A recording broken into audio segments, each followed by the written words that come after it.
You're listening to another stimulating adventure in the world of neuromonitoring. This is the IONM for Life podcast with your host, Scott Moore.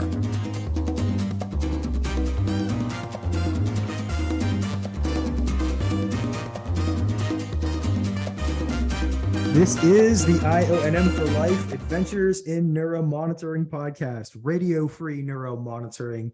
I'm your host, Scott Moore, neuromonitoring specialist, and I want to thank you for joining us on another adventure in neuromonitoring. I have a special guest, an esteemed colleague with me today. If you don't know who she is by this point, you should, and I'm happy to make the introduction. Danielle Stewart is a neuromonitoring specialist at a major player in the neuromonitoring industry, arguably the largest and certainly one of the most impactful companies on the map these days. And like so many of our subscribers, she works in healthcare, providing intraoperative neuromonitoring services. Now, if you've never heard of intraoperative neuromonitoring or IONM, hence the name of the show, people like Danielle and I work directly with the surgical team during operations, placing electrodes on patients generally after they go to sleep, and we use technology to monitor the patient's nervous system during the surgical procedure. This is a common practice in a lot of orthopedics, spinal surgeries, as well as neurosurgical procedures such as brain surgery, but also vascular, cardiac, and ear, nose, and throat procedures.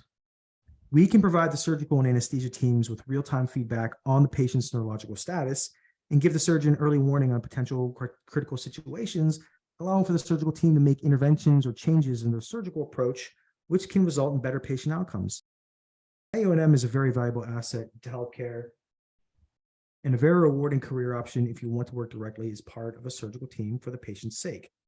So recently, ASNM, the American Society for Neurophysiological Monitoring, conducted its annual conference in Dallas, Texas, and by all reports, it was a huge success.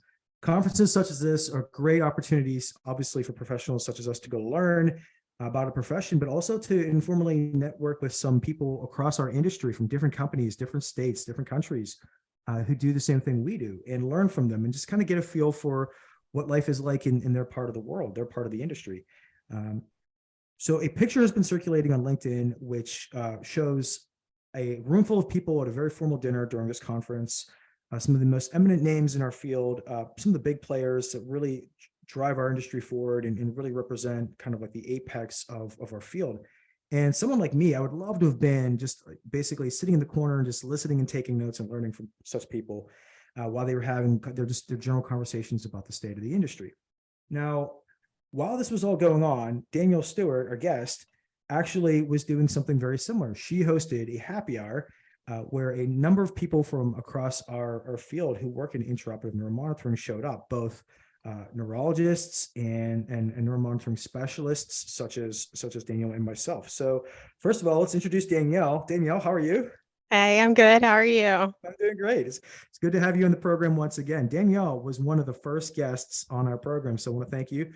She's creator of the STICKEM IONM meme series, and obviously that's a huge hit. That's been a great face for just our field, and just a great kind of place for us to get together and just sort of commiserate about what life is like in healthcare a lot of the times in neuromonitoring more specifically.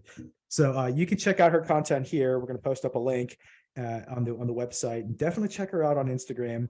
She's always creating new content, always expanding her field. And also you can check out our website, IONMforlife.com. Please subscribe. Please like this podcast. You can download us on whatever platform you listen to your podcasts. We're on iTunes, we're on Spotify, we're on Google Play, etc. So Danielle, so let's just talk a little bit about this. So during the weekend of the conference, you kind of put the word out that you were going to host a get together for everyone to just kind of come hang out. And so I wanted to talk about that because this is a unique opportunity for people in a very informal setting in our field to kind of get together and just talk about what life is like in our industry, just kind of off the cuff. And people from, like I said, across multiple companies, in-house programs, private companies, small programs, big companies, and also the neurologists who provide oversight for us. They were all able to get together and just kind of like just meet face to face and talk. Now, so we kind of, what I wanted to do with you is get together and talk about, so what was the general theme of the discussion? What was the pulse of the atmosphere of the different topics that are kind of like relevant in our field right now? Now, just to be clear, I have not talked to Danielle at all about who was in attendance. I don't know any names of anybody who was attending, and obviously that's none of my business or anyone's business. And I don't know the names of any of the companies of the people that were there. So total anonymity. We're going to protect everyone's identity, of course, but we are going to discuss the actual conversations in a very kind of generic way, I should say, very like kind of like, identity protected kind of way, HIPAA compliant. So Yes, there we go. Yeah, everybody stays anonymous. It's like the motto of STICKEM. What yeah, happens here stays here. exactly. So You Danielle, don't tell us a want me little to bit. post stuff, I'm not gonna do it. Yeah, so it was originally just kind of like, oh, let's get together and meet for drinks of the STICKEM followers and everything like that. And then I had posted it in, because there's an app for the conference and everything, posted it as a get together in there. Mhm. And so we ended up having some neurologists show up in addition to, neurophysiologists. So it was really great. And we had a good turnout. And it was just like nice to have free flowing conversation between everybody about like all sorts of topics. A lot of the main ones is, staffing. We're very short staff field. Mhm. There's what, like 5,000, I think, CNMs in everywhere, Right. period. In general, right. Um, 5,000 and to there's 6,000, somewhere in that neighborhood. yeah, and there's Not maybe many. what, like 3 that are actually working in the OR. So that's a very small number. Mhm. Um, so a big part of the conversation was definitely staffing. And like what can we possibly do to try and like fix it, get more people, like the fact that our demand is so great and, the staffing is so little, like where are we going to get a balance? Because a lot of us talking about burnout and everything like that too. So, Mhm. Now, so obviously I do some travel and some contract work, and I work actually for a company that provides general healthcare staffing. So I almost wonder, let's see what you think about that, or was there any discussion about this? I mean, what's the maybe is there going to be a growing role for kind of like you think of travel nurses? Like a lot of hospitals are short staffed in nursing and other professions right now. They're using like private companies essentially that's what they do. They provide contract staffing for a length of time. These people are W-2 employees, but they go in and they cover a contract for 2 months or whatever, a length of time like that. Do you think there's going to be a growing role in like contract staffing like that, where basically like they use like agency nursing and things like that to staff up these hospitals? Do you think neuromonitoring might actually start experiencing a growth in that, like a trend in that direction? I think it's possible. Because some of the companies now, like my company, we do have specifically travelers. Mhm. But it's very hard to, I guess, get that position staffed, Mhm. period. Because a lot of people, they don't want to drive for 2+ hours or anything like that, or, go Right. stay somewhere else outside of home for like a week Mhm. and have to stay there and everything in a completely different environment. So it's kind of, I don't know. I don't see it being as prevalent as nursing and like scrub techs that travel now and everything. I just don't. I don't think we have enough people to do that. Right. Period. Yes. No, I 100% agree with that. But I begin to wonder, like, um, see the problem, there's like a cost benefit, and this applies to nursing too, but definitely with neuromonitoring is you can bring in an outside resource to help cover, and that might help if, like, especially let's say it's in company, you're one of the big neuromonitoring companies out there, and you can say, well, this group over here is kind of slow right now, so we're gonna ask them if they can get on a plane and fly out to, Kansas or Idaho or wherever you have another account, and you're saying, okay, can you guys just hang out for a couple of days and help them get their cases covered. um, those can be temporary solutions, but obviously it's the big strain on the person you're traveling, because they're away from home, and that's tough, for a lot of people who have families and kids and things like that. um, it's also a very temporary solution. I mean, you're not permanently staffing that account. It's expensive. You got to pay for travel expenses to get someone out there, and really you're not going to make money on the account at that point. You're not going to make money on, basically by traveling someone in. You're just basically you're basically staffing until you can come up with a more permanent solution, right? Right. So I've always said leveraging resources like travel neuromonitoring specialists is kind of like leveraging debt. If you're running a company, it's like you do it to buy yourself an opportunity, but you better be working on that opportunity. You better be training someone or hiring someone to staff that. You can't go in indefinitely. You're just going to bleed money. And if you keep moving people in and out of an account, a lot of hospitals and surgeons in particular don't like that. They want to see a Yep. face they know and trust, right? Right. I mean, we've talked about this a million times on this program, but the main currency of neuromonitoring is the trusting relationship between the person in the room and the surgical team. That when they say there's Absolutely. a change in your responses, the surgeon is going to respond and say, okay, I believe you. I've had surgeons scrub out. I mean, this was actually fairly recently too. But I basically was saying, was online with my attending, and we both agreed, look, there's a change in that arm. It's got to be a positioning change. And we were telling the surgeon and anesthesia and was doing everything they could to kind of make a change in the position. The surgeon eventually scrubbed out and changed the position of the arm themselves. Response came back. I Yeah. mean, so you really have to appreciate that. So the patient doesn't wake up with a weakness or, in their upper extremity or whatever. Right. Yeah, Yeah. it's a very like delicate, I would say, Mhm. and intense relationship to have that trust built between the surgeon and us. Mhm. Because the surgeon, they're gonna know, okay, her voice is slightly off. Like I hear that all the time with some of my surgeons. They're like, your voice kind of sounds slightly off. And I'm like, I need to pay attention to how I sound more Yeah. because they're like, they can tell when you've been in their room for so long. Like it's almost like that work wife, work husband type relationship.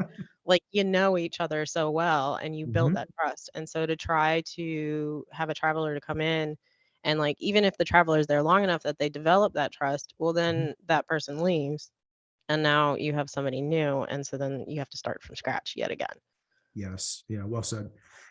Someone who just understands and work and can step into the flow and with the surgeon how to communicate with surgeon is such an important thing. Whenever I travel, I've done a lot of travel in my career, and just that's one of the things I always ask the local team manager or whoever basically is covering that account and says like, how does that surgeon like to be communicated with? Because that makes a big deal. Right. Should you be providing a lot of feedback? Should you be kind of quiet, unless there's something really wrong?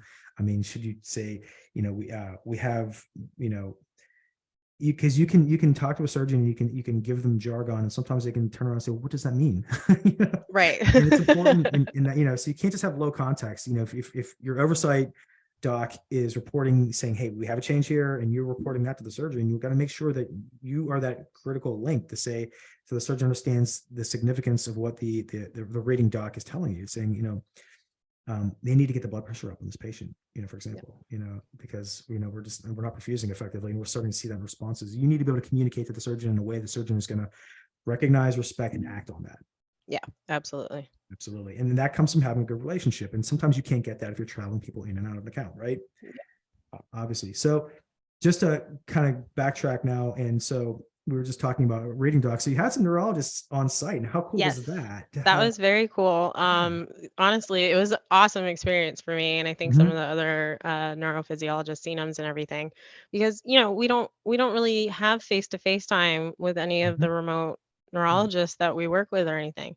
And like I didn't directly work with these two, but it was just amazing to meet them and to like get to know them as people because you're just like you're constantly, you're chatting back and forth Mhm. on, like an AIM type jabber thing. Yeah. And so you don't know anybody behind who you're actually talking to. Great. So to actually like make a connection and be like, "Oh yeah, they're real people too." You're just like, "Oh, this is cool." And Yes. Mhm. it was just really nice to kind of get their perspective of different things that happen like with the communication between the remote neurologist and us Mhm. as well Mhm. because that relationship and communication is extremely important as well. Very, very. So Mm. it was very nice to like be able to talk to them and just kind of like get a better understanding of you know what they see on their end versus what we see, because we're in the OR, we see everything. Mhm. They're at their house or, wherever they are looking at a computer screen the whole time. Right. So we're essentially their eyes in the OR. And so you have to Yes. be much more communicative about That's well everything in said. there. Yeah. Yes. So for those who don't understand, basically, so in our field, we usually have an MD who is online watching our data in real time with us. And they help us by making these interpretations, analyzing the data and coming up with interpretations saying, okay, everything looks stable, or hey, maybe we're seeing a change in the patient's neurologic status. We've got to alert the surgeon, or please request anesthesia, elevate the blood pressure, or lower an anesthetic agent or something like that. So the person sitting in the room, like Danielle and myself, can become a critical link. Neuromonitoring specialists or neurophysiologists, our name is kind of changing right now. That's a story for another day.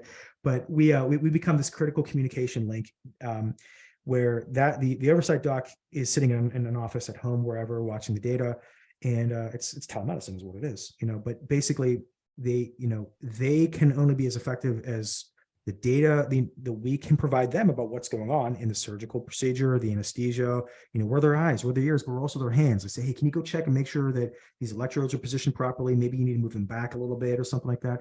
These are key points. You are a team with this neurologist, but if the more effectively you communicate with them, and the more effectively they communicate with you, the more effective of a team you are, and therefore the better you can support patient outcomes, right? But oftentimes it's low context communication because we're just typing in what essentially is a chat function, depending on the software you're using, the company you work for, it varies. But basically it's like, I'm typing, okay, the blood pressure is this, the surgical procedure right now, they are decompressing a nerve root or whatever it is. And so I provide that information, and the attending physician is looking online at the data with the information I'm providing them and making an interpretation about what's going on. So having a good relationship with this person is very important. But hardly ever, I've worked with countless oversight docs in my time, and I'm sure Danielle has as well, and you don't always get a face-to-face with them. I grew up in an environment where I started my career. I can't even say I'm grown up now. So, Well, you were a baby STICKEM at some point, yeah, right? I was a baby STICKEM at some point. But back in the day, I worked at an in-house teaching hospital where our oversight docs were in-house.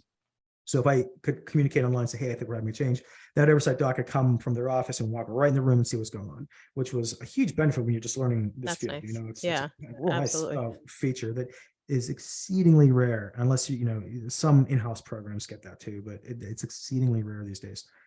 So you have to have good, effective communication. So you had an opportunity to get a face-to-face with some of these people and learn about what life is like from their perspective, and they can learn a little bit about what life is like from our perspective in an informal environment. It's so cool to actually have that opportunity. So yeah, it was very unique experience for me, and it was nice because you could finally like put a person behind the job, yes. like I've made memes about the remotes and stuff about how they're like in a dark closet and they don't ever come out, and that type of thing. But it's nice to be able to actually put a person behind that type of job, because Yes. like you said, we use like a chat thing, and that's about as far as it goes. We don't really have contact outside of that. So staffing, we've talked about staffing, and we know it's obviously a huge deal in healthcare right now. Neuromonitoring is no exception.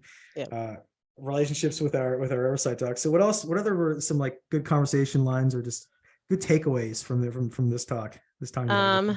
Well, I gotta think now. Well, I mean, lots of like, I guess not war stories, maybe I Yes. would call them. Because it's just the general like bonding of like just telling each other the crazy things that happen sometimes, and I'm trying to think of a couple of the stories that some of the people were telling, like just different things about like, sometimes you work with surgeons that are a little on edge, I guess I would say, to Right. be nice. That's a good way. And you hear about the scalpels being thrown across the room, that kind of thing. And it's just kind of like, yeah, exactly. It's like, just don't hit Been there. me. So it's just nice because we all just kind of like hung out and like traded stories and everything like that. So it was a nice opportunity because, especially, in our field, we don't really see each other even a lot too. And Right. although, sometimes with your coworkers, you might be friends with them outside of work, it's not necessarily, like that everywhere. And so a lot of, I think, CNMs feel kind of alone. And so it's nice to be able to get in a group setting. And I think that's a good thing about the conferences too, is you really get to meet other people who are in the exact same role that you are and have the exact same experiences and like thoughts and feelings that you have as well. So that was like really nice to just kind of hear some of the stuff that goes on and everything, and you're like, okay, cool, I'm not the only Mhm. one. Yes, yes. Which, again, I mean, it's just that sense of kind of community that I think is been growing rapidly lately. And you are a big contributor to that. I mean, again, what you're talking about, this sense of isolation and loneliness that sometimes you can get in a field where, you work kind of by yourself. Oftentimes you can have a rolling suitcase of your equipment and you travel from hospital to hospital. Sometimes you're just on your own. You might never see one of your colleagues for days at a time or a week at a time. And so the STICKEM IONM meme program, basically your whole industry, that your business model there. I mean, you really kind of give us all a sense of like just ownership of like, and just the pure joy of recognition that yes, I've been in that situation with a Yep. neuroscience physician or a surgeon or just like, the staff at the hospital or whatever, it's going on. And it's Yeah. like, I'm not alone. And this is a whole community of people that are just experiencing the same thing. So Yeah. it's And it's funny because it's actually like international too. nice. Because I get messages from everybody and even, other countries and whatnot. And they're like, no, thank you so much. Like, this is Mhm. awesome to know I'm not the only one. Yes, yes. And I'm that like, sense of international community has been building lately too. And again, a lot of the guests in my program, I mean, I love telling stories from our field. That's the gist of what we're doing here in the Item for Life program. But I mean, I'm talking to people from Nigeria, Ivory Coast, Puerto Rico, the UK, just like all over. And it's like, and there are people that I got one coming up from Iran, and she's got an amazing story. But I mean, just there's these Australia, I mean, just everywhere. yeah, And we're a global community, essentially, of people that are working to provide to benefit patient care by making surgery safer with what we do in our monitoring. And it's so cool to think that, like, for the longest time, we didn't get recognition for what we do. Nobody even understood us. Nobody even in healthcare, no one really understood. Neuromonitoring is this really cool field that is really making a difference in surgical outcomes. And now people like you are kind of getting the word out and creating a sort of a social media footprint for who we are, and people yeah, can latch on to that. People coming out of college might not know what they want to do, but they're like, hey, check this out, and yeah, and this this looks this is a pretty cool. growth. Maybe. And that circles back and that solves the staffing issue. So That is true. the arc of justice is broad, but I mean, it does come back to say that everything we do matters. This was the message in my last podcast episode. I had a gentleman on from Nigeria who works in an EEG department. Basically, it's like, what you do matters. You may not feel it right away, you may not feel that impact right away, but Absolutely. you put your content out there, you put on a good face for what we do, what you do as a professional in healthcare, and it does make a difference. Someone is watching, someone is listening, and they may not never give you that immediate feedback to say, hey, thanks for your help, but you're making a difference, and Yeah. you need to keep going with that. And the people that are listening to this program, watching this program right now, get out there, get a podcast going, get a social media account going, and do what we're doing. Because I know, Danielle, you've inspired a number of people to kind of get out there and start producing content. But you are the OG. You're the first person to really get out there and make that kind of impact. So, and I love following your material. So thank you so much for that. Oh, thank you. Yeah, no, when I first started, it was just like, okay, I kind of felt like I was doing it for myself for a while. And I'm like, Mhm. and then every once in a while, people would be like, oh, I like that. That was really funny. But now I'm starting to really get a lot more the messages of thank you so much for your content. Makes me feel Mhm. like I'm not alone. Yeah. And so, like, that means a lot to me to know that I'm making somebody, in Australia laugh for the day. Yes. That honestly, that makes me feel really good because I'm Mhm. just like, that was the whole point of starting all of this, was to kind of give us another outlet, and something to laugh about. Right. Yeah, we all need formal channels of communication and informal channels to kind of just commiserate, vent, etc. And you provide one of those, so it's Yeah. awesome. So yeah, you want to talk a little bit more about the conference in general? What are some key takeaways and some cool things that happened at this conference?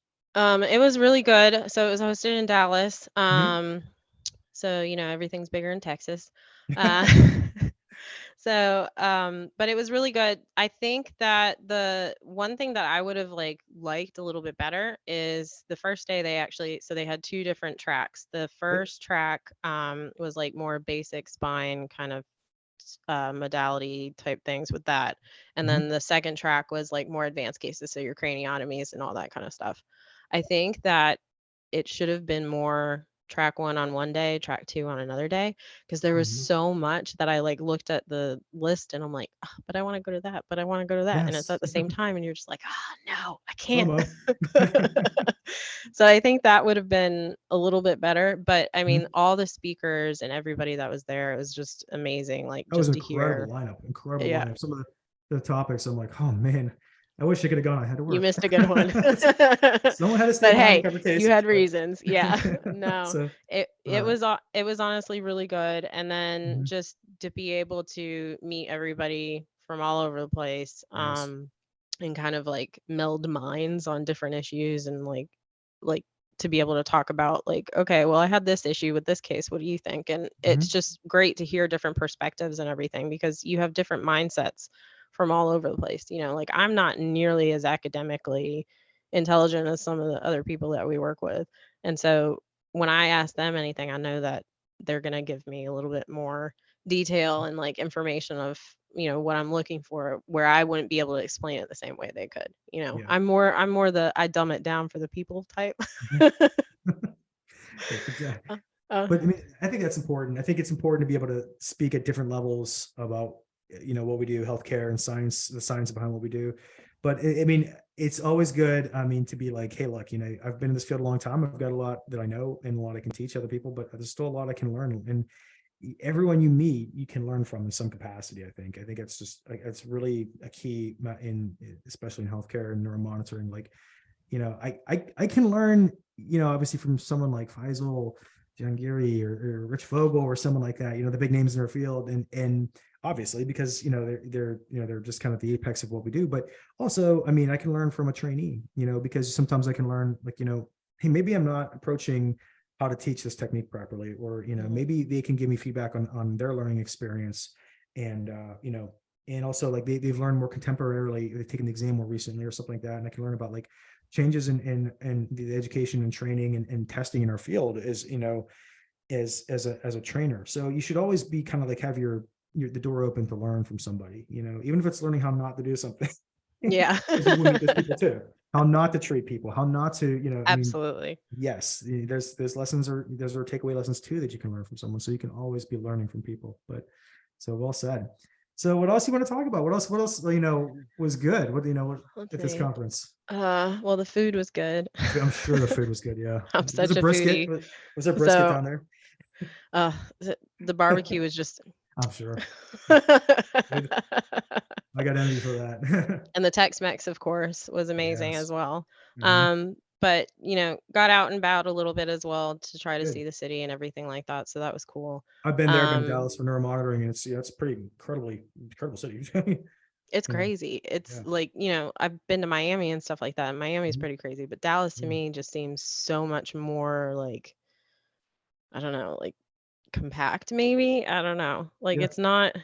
it's more city feeling than Miami Mhm. is to me. Yeah, it has a Um, big urban feel compared to some other places in yeah. Texas. Yeah. But it was very good. The second day they had a lot of more really good talks and everything. I did not make it to they had like a gathering Mhm. Saturday night of like they had like I think late refreshments and some appetizers and everything, just kind of a networking type thing. Sure. I didn't go to that. Didn't make it. I think we went and got tacos somewhere instead. Yeah. But then Sunday we did the workshops, and I actually got to help Josh with INOMED do some SAF and his STEM, Oh, because nice. me and my You are the shin staff master. STEM, That's right. the self-proclaimed placement queen here. Um, but so those were really good too and very Mhm. informative. And I always think that at these conferences, like they bring a lot of different type of educational aspects to it. It's Mhm. not just lectures, it's hands-on stuff as well. So I Yeah, think like a lot of newer techs and everything would really benefit from going, absolutely. um and because you just learn so much from it. Mhm. Yeah, I mean, it's such a wise investment. I know, I mean, money's just tight for every company right now. It's just, Hmm. the state of the economy. But having said that, I mean, it is a worthwhile investment to be sending at least a couple key people down to these conferences. If you're a neuromonitoring company, I know well, obviously, we're done with ASNM's conference for the year, their big conference. obviously assets coming up with theirs and in Orlando. And Yep. definitely looking forward to that. But having said that, like, I mean, it's worth going there, sending someone there, so that you can just be contemporary with what's going on and learn some new techniques and some new ways of teaching techniques as well, and bring these people back and let them benefit everyone else in your group. So yeah, it's definitely worthwhile investment to send your people to these conferences. They're just totally a great time. Yeah, I think it's, important because you get the PowerPoints and stuff too when you Yes. go through the app. And Mhm. so like, when I'm there, I'm like, oh, hey boss, this was a cool lecture that we just went through. I got to send you this PowerPoint, Mhm. and so it's good to be able to bring stuff back and be able to teach other people, different new ways of doing things. Was there like a trend in material? You think that like something that's like really kind of an emerging thing, like wake mapping or something like that, that's really kind of like trending? I don't think there was anything that was sticking out Mm-hmm. as trending. They did do a lot of peripheral nerve type stuff, which I thought was cool because I've Cool. never done peripheral nerve, Yeah. Yeah. mapping or anything like that. And just talking about the different ways to do that. Obviously, there's a lot of good learning material, and just everything I've seen posted up on LinkedIn, et cetera, has just been like, yeah, man, I really wish I could have made this one, but it's definitely a great learning experience. And hey, I want to thank you for sharing like your experiences and just just kind of what the pulse is of those of us working in the trenches, so to speak, in the field right now. But again, Danielle Stewart, creator of the IONM STICKEM IONM meme series. Oh, sorry, I might have butchered that one. And go back and edit it because this is a video edition. Can't hide behind my editing booth. And Darn. but yeah, so thank you again for being on the program. Again, we're gonna post up her link so you can see how to connect with her and just follow her content. And again, Danielle, very good to talk with you again. Thank you for all that you do. Yeah, and we'll see you next time. All right, have a good one. See you. All right, bye. Thanks for listening to this episode of the IONM for Life podcast. If you enjoyed today's show, please remember to like, subscribe, and tell a friend. Join us next time for more stimulating adventures.